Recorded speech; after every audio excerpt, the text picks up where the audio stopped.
What's going on, everybody?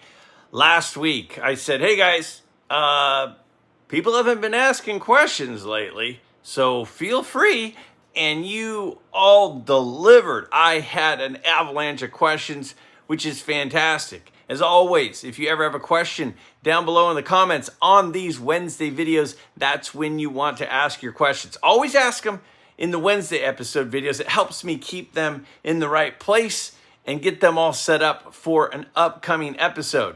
So we are going to be hitting 5 recently asked questions from all of you. And as always, I'm excited to do that. Another thing I'm excited for is Tuesday. This next Tuesday is MidLife Live 5. It is going to be my 5th live episode. Now, I said this at the beginning of the year. I had a goal this year. See, last year my goal was to do more collaborations. 2024, I wanted to do more collaborations, do more things where I was interacting with other people on YouTube, and I absolutely loved it. And I said for 2025, my goal is I want to do more live streams. And I said to all of you from the very beginning, as long as you all show up to the live streams, as long as this is something that people want, and how do I know if it's something that you want? You show up. Then I'll keep doing them. And this is the 5th one. The first 4 have absolutely exceeded my expectations. I have been thrilled with the turnout.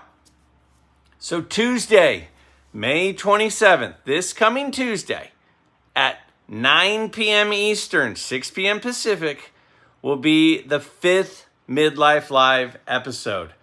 I am extremely excited. It is a panel of 3 people that have not been on a live with me yet. I had in April, the live stream had the original group from the first episode. And those guys are great. Those are some of my closest buddies. I have an absolute blast with them. This month, I've got 3 more guys that I really like. And 3 more guys that I think most of you really like. If all of you really like, they're great guys. I will be unveiling later in this week who is going to be on the panel. And again, that's Tuesday, May 27th, 9 p.m. Eastern, 6 p.m. Pacific. My 3 guests plus me, we will have a very fun topic and some very lively conversation. So I anticipate this being a great time. I hope that you all continue to come out and show me that this is something that you all want. Because if MidLife Nation wants live streams, MidLife Nation will get live streams. Right now, though, Q&A, your questions, my thoughts on these topics. Let's take a look at the first one right here. Here's my question. So many great sets throughout the years. In your opinion, what set has the most individual iconic cards in the set based on the popularity, desire to obtain in the hobby? This is a fun question, but this is a question that if you asked 10 different people, you'd probably get 10 different responses. It is impossible for me to speak for the whole hobby and say which set has the most iconic cards. When I think about it, there are a few that immediately jump to mind. You know, I think, well, what about 54 Topps? Because 54 Topps has 3 really big cards, 3 really big rookie cards, in addition to some other really great cards.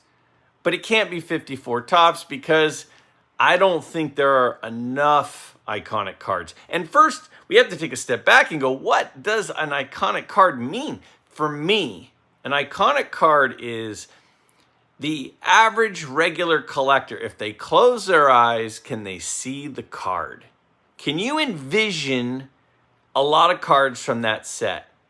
You know, if I say the 54 Topps Hank Aaron, I think a lot of us can see it in our mind.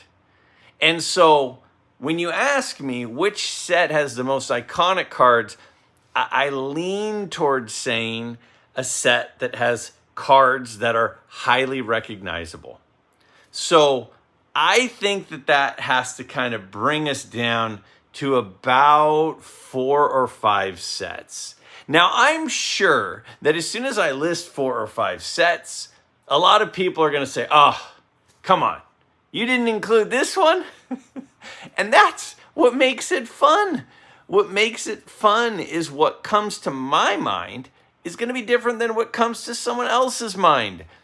Totally cool. That's totally fine. You have to include the 52 Topps set. The 52 Topps set probably has the most iconic card in it, right? The Mickey Mantle. But it has multiple other Hall of Fame cards of again, they're not rookies, but multiple Hall of Fame cards of very, very important players. There are a couple of rookies. The high number series, super tough, super expensive, and there are big names in the high number set. So, and let me just say something for a second. You know, I caught some heat for picking Andy Pafko in my sports card Hall of Fame, my baseball card Hall of Fame, that my guy Ray from Philly does. First of all, congrats to Ray from Philly for absolutely just killing it once again. This thing continues to grow. All of you that voted, thank you. I appreciate it. Ray absolutely said there was definitely a bump after the off-topic episode with Darren and myself. And that is all you guys. That is all MidLife Nation. That is all the off-topic crew. That is all the return to collecting crew. So thank you to all of you that voted. But let me just defend that pick right now. Name another card that a lot of people know the name of the card. A huge number of collectors in the hobby know the name of a player who's not a Hall of Famer because the card is condition sensitive. The Ozzie Smith rookie card, condition sensitive. Bob Gibson, condition sensitive.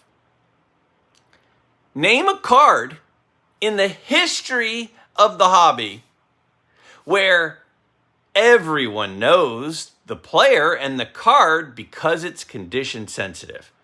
To me, there's one. It's Andy Pafko in the 52 Topps set.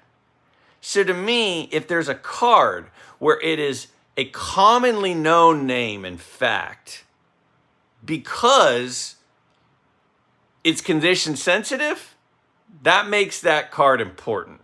And any card that is known because of condition sensitivity, I don't know. It seems like that helps tell the story of the hobby. It helps tell the story of set collecting. That this was the number one card on top and took all the rubber band damage from all of those collectors. To me, that tells part of the story. Sort of like the Bill Ripken card. I mean, Bill Ripken, but the Bill Ripken card tells the story of cards during that time. Well, the 52 Topps Andy Pafko does the same, in my opinion. But again, that's okay if you don't agree. So we got the 52 Topps. That's got to be on the short list. The 48-49 Leaf, probably also on the short list. It's got some very important cards, some very beautiful cards. It's got a rookie card of Satchel Paige, of Larry Doby, of Jackie Robinson, which are pretty important. It's got some big cards of some other players as well, obviously. So that one's got to be on the list. Another one that's got to be on the list is the T206 set. If the Mantle's not the most famous card in the hobby, the Honus Wagner is. If the Honus Wagner is arguably the most famous card in the set, in the history of cards, possibly, then I say, how many cards can you close your eyes and see? You might be able to see a Ty Cobb portrait, maybe a Ty Cobb bat on shoulder, a Cy Young or two, a Walter Johnson, Christy Mathewson, the Honus Wagner, there's probably more than a handful of cards from the T206 set that when you close your eyes, you can see them. I don't know if that would be the same for the Leaf set. So the 52 Topps, I think most people can close their eyes and probably see at least a handful, at least. I don't know if, you lined up 100 people walking into the National could do that for the Leaf set. So I'm thinking T206 is up there. I'm thinking 52 Topps is up there. Now, another set that has a lot of cards that a lot of people are very familiar with would be the Cracker Jack set. The thing about the Cracker Jack set is everybody's familiar with Cracker Jack. Everybody's familiar with the red of Cracker Jack. Everyone's familiar with the logo of Cracker Jack. And there are a lot of cards in it that are special. But there are only a few sets out there where a lot of collectors, they just want to have at least one card from the set. They say, I just want to have a T206. I just want to have a Cracker Jack. I don't even care who it is. I just want to have one of them.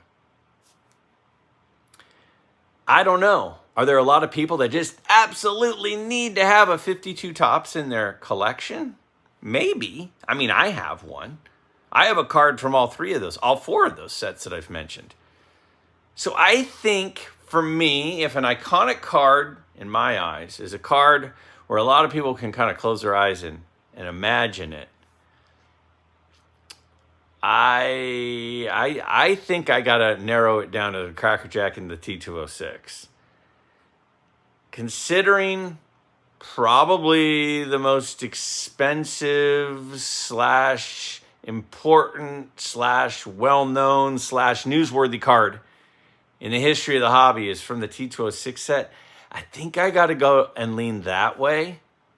That's not to say that that's what it is, but if I had to write a dissertation on which set had the most iconic cards, I think the easiest dissertation would be to write it on the T206 set. Nice Q&A. What's Greg's opinion on old wax? Mainly from the 60s and older. Now that's some tough stuff to find. If I watch someone breaking packs, it has to be a pack from the mid-80s and older. But it will mainly gain more value if you leave it sealed. I'm glad you asked. I don't think I've ever been asked this question, Don. I don't think anyone has ever asked, what do I think about old wax? Now, I think opening packs is fun. It's sort of where most of us had our genesis in the hobby is opening packs. It's exciting. Who doesn't like to open packs? But I think unopened wax is the most overvalued thing in the hobby. And I don't think it's even close. I mean, I saw for sale the other day, it was one of the auctions or something, a 48 Bowman pack. A pack of 48 Bowman baseball. And it was like $50,000. Let's just say you pull the best card, what's the best card? Probably the Mutual. Is the Mutual the best card in the 48 Bowman? Maybe the Berra. I think it's probably the Mutual. And let's say it gets, because the chances of it being well-centered, not high. It's probably going to have some issues on the corners because the pack's been around for 80 years. So, I don't know. Best case scenario, in the pack, you get a Mutual. You're probably not going to get a Mutual. But if you get a Mutual, let's just say it gets a 6. And you just paid like 40 grand for the pack, you got smoked. You got absolutely smoked. You know what else sounds fun? It sounds fun to walk in to the high limit room of a casino in Las Vegas and pull that lever on a $500 slot machine. But you're almost always going to get smoked. So it sounds fun to open a pack. It sounds fun to pull that lever. But how many of us absolutely hate ourselves after we do it? I mean, right? So I decided to run some numbers because a friend of mine had a case of 79 Topps baseball. Now, I know you said vintage. I know you said, old like 50s. But then you talked about, like early 80s being vintage. So I have a friend who had a case. He sold it of 79 Topps baseball. And I ran some numbers. I want to share these numbers with you. I wrote them down because there's no way I'd remember all this. So a pack has 12 cards, right? A pack of 79 Topps has 12 cards. A box has 36 packs. So if you have 12 cards per pack, 36 packs, that means you have 432 cards in the box. So if you open a full box of 79 Topps, 432 cards. Now, in a set of 79 Topps, there are 726 cards. So what that means is if you open an entire box, and every card is different, you're going to end up with 60% of the set. That means 40% of the cards in the set you're not going to get, at least because you're probably going to get some doubles. So you have a 40% chance of not getting the Ozzie Smith. And let's face it, if you're opening that box, that's the card to get. So the best case scenario is you open the box and you get an Ozzie Smith. There's a 40% chance you're not going to get one. There's a 40% chance you're not going to get one at all. Let's keep going. In the history of PSA, there have been 16,000 Ozzie Smith rookie cards that have been graded. You know how many have gotten a 10? Now in your mind, think for a second. Predict. How many of the 16,000 do you think have ever gotten a 10? Ready? 5. 5 out of 16,000 have ever gotten a 10. So you have a 40% chance of not getting an Ozzie Smith. If you get one, if you're one of the 60% of the boxes that does get one, and you submit it fresh out of the pack, you have a 5 in 16,000 chance of getting a 10. Now, let's say the next best thing happens. You get a 9. Because you're not getting a 10. Let's just be honest. Does PSA even give 10s on that card anymore? So best case scenario, you get a 9. Okay? So you're one of the boxes. You're one of the 60% of the boxes that gets the Ozzie Smith. You get the Ozzie Smith, best case scenario. Then, best case scenario, it's not way off center. And you submit it, and it gets a 9. It gets a 9 because you're not one of the 5 ever that gets a 10. Do you know what a 9 sells for? A 9 sells for about $2,200 to $2,500. So the best case scenario is you open the box, you do get an Ozzie. Then you're not getting a 10. So next best case scenario, you get a 9. This is very unlikely at this point. The chances of getting one are 60%. The chances of it being a 9, not good. But you get a 9. Congratulations, you get a 9. But it's only worth $2,300, $2,400. So what does a box cost?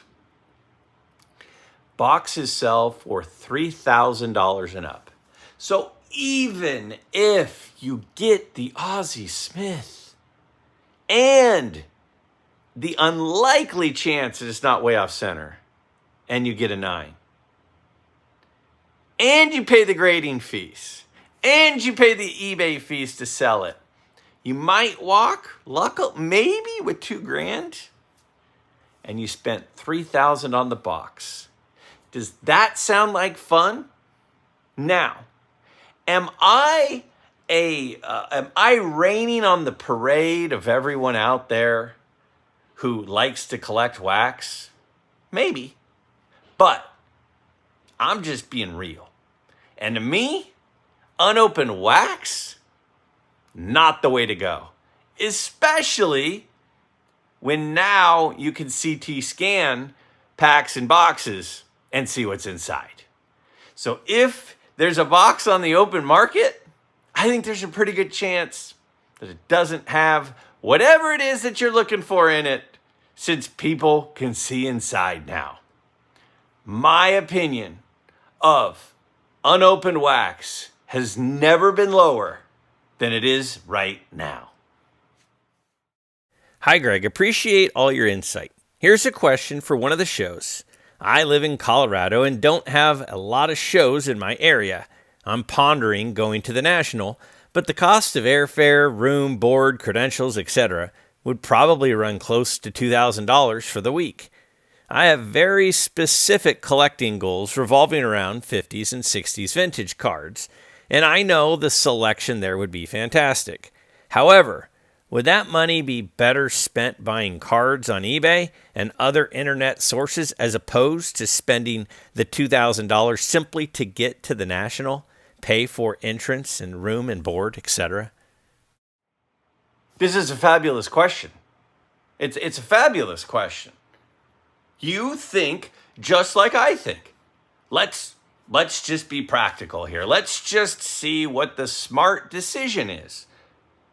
Does it make more sense for me to go to the National, spend the money to get there, and then try to buy the stuff that I want? Here's my question back to you. Why go to Italy? Why go to Italy when you can just go to Olive Garden, right? You want Italian food? Just go to Olive Garden, because they've got Italian food. There's no point anymore in going to Italy. I mean, you got the internet, right? Pull up some pictures. You want to try Italian food? Go over to Olive Garden. I mean, why go to, Cabo? Why go to Cancun when you can just go to Taco Bell? There's no point in going to Cancun when you can get Mexican food at your nearest Taco Bell. Now, I'm being funny. The reason we go to Cancun, the reason we go to Italy is for the experience. It's an experience. It's an adventure. You get to actually see something with your own eyes instead of just seeing it on a screen. If you are about the experience at all, then it's worth going to the National. The National is an experience. It's a museum. It's an event. It's like there's like a brotherhood to it. There's an anticipation to it. It's like, every once in a while it's good to go to a ball game, even though you get a better view of the game from your couch. When you're on the couch, right? You get to see the balls and the strikes. You get to hear the announcers tell you what the holdup is, what the instant replay is happening. You get a much better view, and you don't have to deal with parking. You can go into the fridge and get as many beers as you want.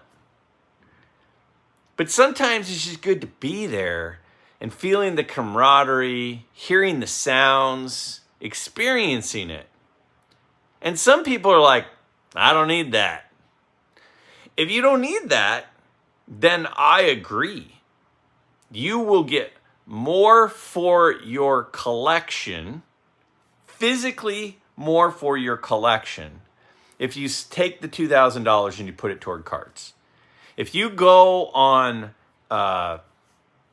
auction houses and eBay and all these different places, all these marketplaces, you will have more, you will have a better collection if you spend all your money on the cards. But if you want to experience the event, that is like a vacation in itself. If you want to have some Mexican food, you can go to Taco Bell. But if you want to actually know what it feels like to be in Mexico, you've got to get on a plane. So I think the question is, you have to ask yourself, would I ever go to a baseball card museum? Because that's part of what the National is a museum. There's unbelievable stuff. Would I ever want to go to a place that has other collectors, like-minded collectors that are into the same thing as me? If those are things that you're interested in, you should go to the National. If you just want to build the best collection for the least amount of money, you should not go to the National, and you should use those funds on cards. So while I joke, and as I'm trying to be funny, but at the same time use a serious comparison, I think that you're missing out if you never go to any of the big shows. There's something special about being there. And it's sort of a vacation plus a shopping experience all wrapped into one. But I totally understand if someone's like, no, I want to spend my card money on cards, not on going and hanging out with other card collectors. I totally understand that too. But I think people still want to go visit Italy, even though they can get an Italian meal over at the Olive Garden. Your work on your videos shows just as much as your incredible answers to questions from your audience. I just bought a card which PSA graded authentic altered. I understand when PSA and SGC says minimum size not met or trimmed, but what evidence makes a card altered? In this case, it was a Japanese Manko card with possibly some tea stain, obviously cut from a strip. I guess, but why would that not be given a grade? The card would be a 7 without the stain. Do you think the grading companies should provide an explanation when given an authentic altered? Now, first off, you have been one of the most dedicated viewers of the channel, participants in the channel for a very, very long time. So let me just first say thank you. Thank you for joining in early and sticking around all this time. To answer your question, yes, absolutely. I think the grading companies should be explaining why it's authentic or authentic altered. Absolutely. And I also think they should be explaining why it's a 7 and not an 8. You know, at least Beckett gives subgrades. And by giving subgrades, you can look for what the issue is that you didn't know was an issue. There's at least some information. The lazy, and I know that people say, oh, well, now, you know, on certain tiers, they have like grader notes. If you've never seen grader notes, they're not really all that. I'll just tell you that. They don't really give you much information. Why is it a 7 instead of a whatever? Cornerware. Oh, thanks. That's really helpful. Cornerware. It's like, come on. It is not all that. So yes, they should. If I take my car in for a diagnostic, if I take my car in because I got rear-ended and I'm, just in front of my business, ready to turn into the parking lot, and someone just rams into the back of me, right? And I take my car in to the body shop, they're going to tell me a breakdown of what it costs to fix this and that and this and that. They're going to itemize it. And that appraisal, they don't even charge you. They don't even charge you to tell you what it would cost if you did it. But PSA has our stuff for 3 months. We pay them good money, and we don't get anything. So 100%. If it's authentic altered, they should say, there's pen mark on there. Somebody touched up the corner. Somebody cut it on the right edge is trimmed. I mean, if you send in a really expensive card especially, and it gets authentic or altered, trimmed, tell me where exactly you think it's trimmed.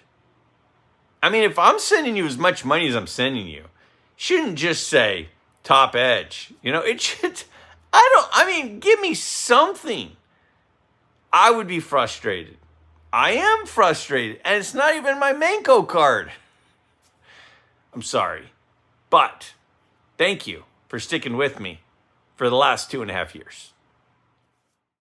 Question: do you think the value and collectability of vintage non-sport cards like Mars Attacks will continue to increase over time?